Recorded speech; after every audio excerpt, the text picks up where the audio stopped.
Bien, c'est le style de caractère appliqué automatiquement sur ces 4 mots.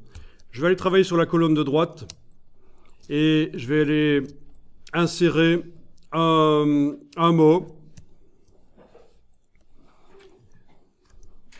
Alors, je vais juste insérer ici le mot panda. Voilà. À un autre endroit, je vais aussi l'insérer.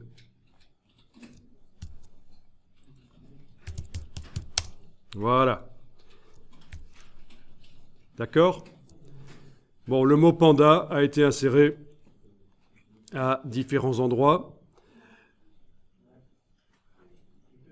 Et on va faire en sorte que, automatiquement, quand le mot panda se trouve, et c'est juste un exemple évidemment, quand le mot panda se trouve dans un texte, il va recevoir tout seul, sans que vous devriez rien faire, il va recevoir le style de caractère qu'on a mis au point.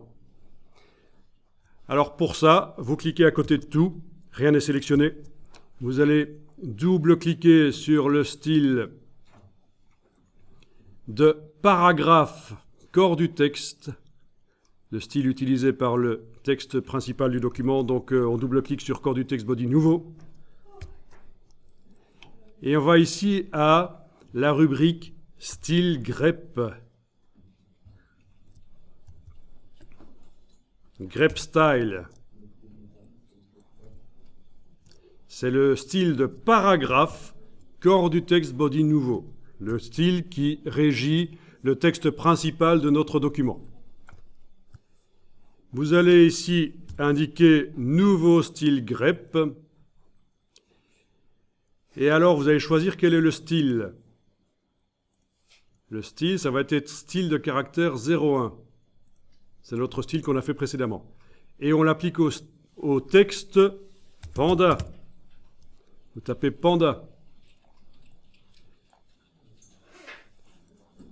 OK. Donc ça marche tout seul. Le mot panda a reçu le texte, le style. Il a reçu le style. Je vous remontre là dans le style de paragraphe. Corps du texte body nouveau. On a été indiqué un style grep, c'est-à-dire un style appliqué automatiquement. On a cliqué sur nouveau style grep, on a indiqué que le style de caractère qu'on veut appliquer, c'est style de caractère 01, on a tapé le mot panda, et voilà, c'est fait. OK, ça marche, vous pouvez enregistrer le document. Ça, c'est pratique. Et je peux vous dire que c'est pratique aussi quand on fait de la recherche scientifique, que j'ai fait un tout petit peu. Quand vous voulez mettre en évidence un mot dans un texte, pour savoir où on parle de ça, sans devoir faire un bête recherché, eh bien, ça peut être utile. Ça vous accélère les recherches dans différents articles quand vous devez faire une méta-analyse ou quelque chose du style.